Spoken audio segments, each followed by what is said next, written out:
Welcome back to my channel Pratik e learning school. আজকে আমরা শিখতে চলেছি রিলেটিভ প্রোনাউন্সের ব্যাপারে। তো চলো ভিডিওটা আর বেশি বড় না করে রিলেটিভ প্রোনাউন্সের ব্যাপারে একদম সঠিকভাবে শেখা যাক। রিলেটিভ প্রোনাউন কাকে বলে? দুটো সেন্টেন্সকে জোড়ে হচ্ছে রিলেটিভ প্রোনাউন। এটাই হচ্ছে রিলেটিভ প্রোনাউনের মূল কাজ।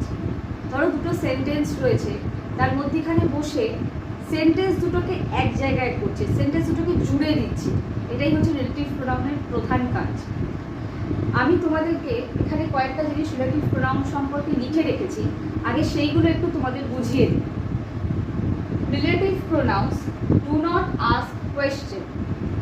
রিলেটিভ প্রোনাউন্স দেখতে অনেকটা ইন্টারোগেটিভ প্রোনাউন্সের মতো হলেও এরা কিন্তু কোনো কোয়েশ্চেন করে না বা এদের দিয়ে কোনো কোয়েশ্চেন হয় না। এর পরেরটা দেখো, do not appear at the beginning of a sentence.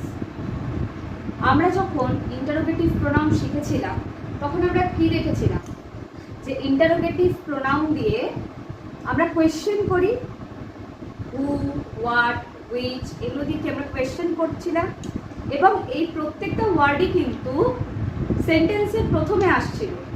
কিন্তু রিলেটিভ প্রোনাউন কি করে না, রিলেটিভ প্রোনাউন দুটো সেন্টেন্সকে জোড়ে, আর এই রিলেটিভ প্রোনাউন কিন্তু কখনোই সেন্টেন্সের প্রথমে আসে না, প্রথমে শুরুতেই রিলেটিভ প্রোনাউন থাকে না। বোঝা গেল?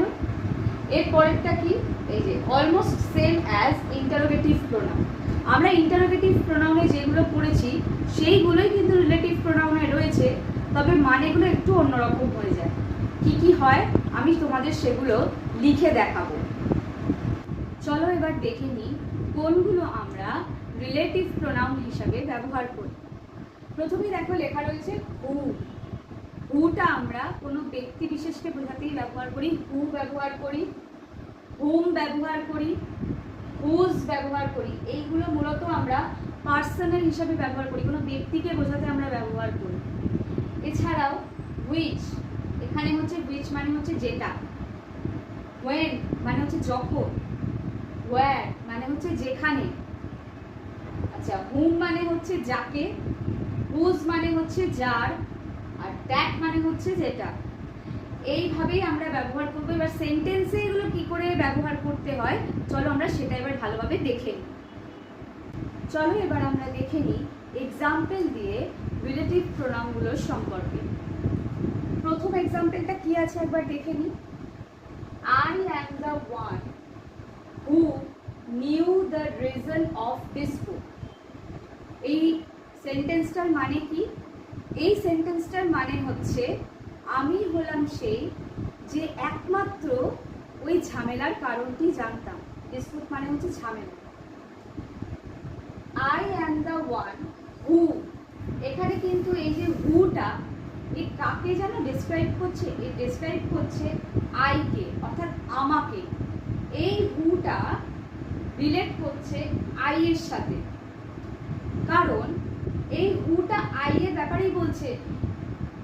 আই আর এই হু কেউ আলাদা ব্যক্তি নয়, একজনই।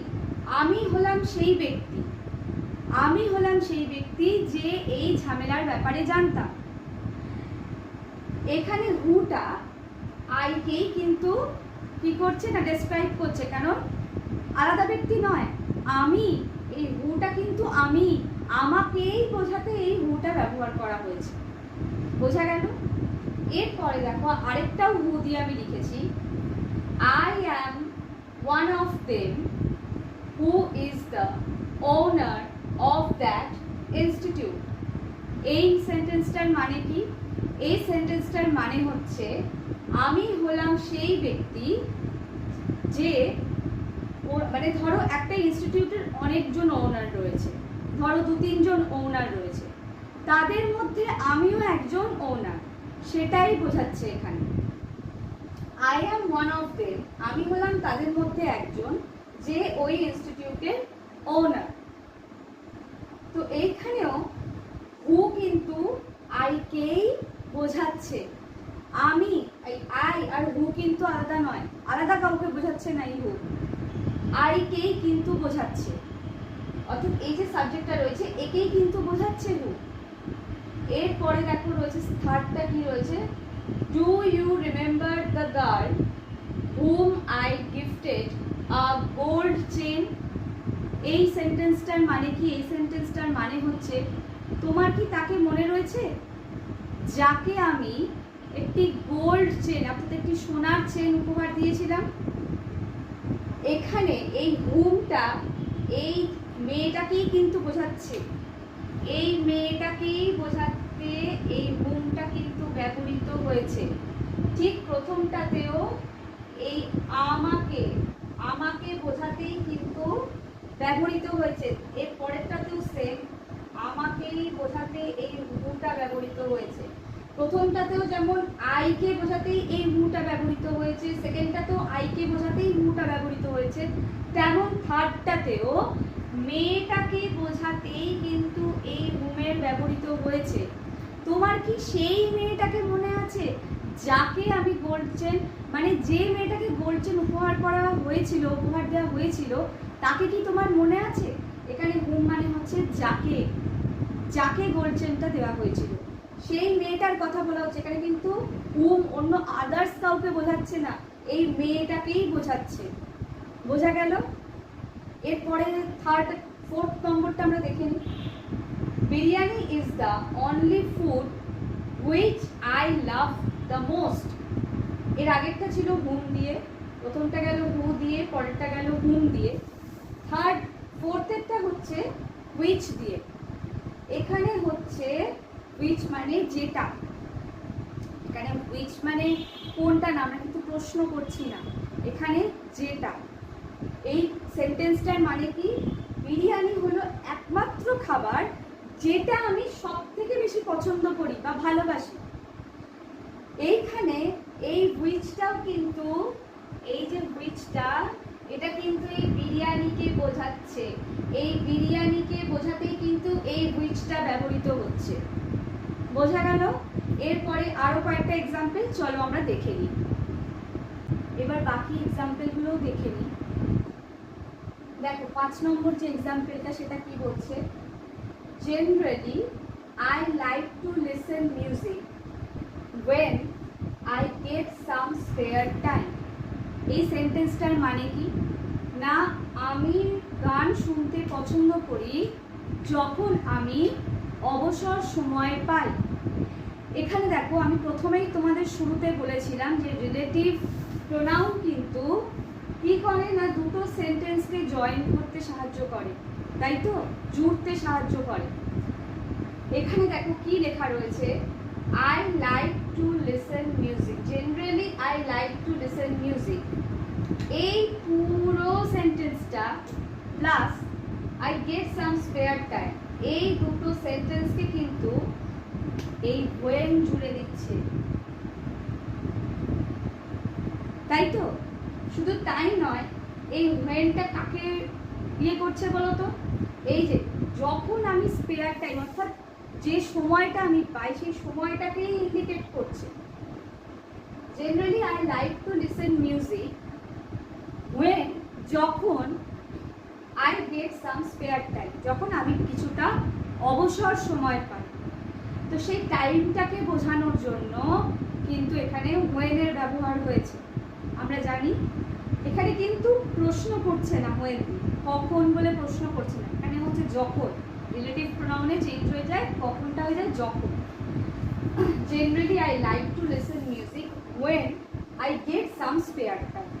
বোঝা গেল? যখন আমি কিছুটা সময় পাই তখন আমি গান শুনতে পছন্দ করি। এরপরে কি রয়েছে, Goa is a destination where I want to go। এই সেন্টেন্সটার মানে কি দাঁড়াচ্ছে, গোয়া হলো একটি জায়গা যেখানে আমি যেতে পছন্দ করব বা যেখানে আমি যেতে চাই। গোয়া হলো একটি ডেস্টিনেশন বা গোয়া হলো একটি জায়গা যেখানে আমি যেতে চাই। এইটাই হলো আক্ষরিক অর্থ সেন্টেন্সটা। এখানে হোয়ার দিয়ে কিন্তু প্রশ্ন করা হচ্ছে না, এটা কি করছে, এই যে দুটো sentence, Goa is a destination আর এই যে আই ওয়ান্ট টু গো, এই দুটো সেন্টেন্সকে এই হোয়ার জুড়ছে। এটা জুড়ছে, প্লাস এই ওয়ার্ডটা কাকে ইন্ডিকেট করছে বলতো? এই গোয়াকে। গোয়া আর এই ওয়ার্ড কিন্তু আলাদা কিছু নয়। গোয়া একটি ডেস্টিনেশন যেখানে, মানে গোয়াকেই মিন করে, এখানে গোয়াকেই জোর দিতে, গোয়াকেই বোঝাতে, গোয়া যে এই যে জায়গাটা, এই জায়গাটাকেই বোঝাতে এখানে ওয়্যারের ব্যবহার হয়েছে।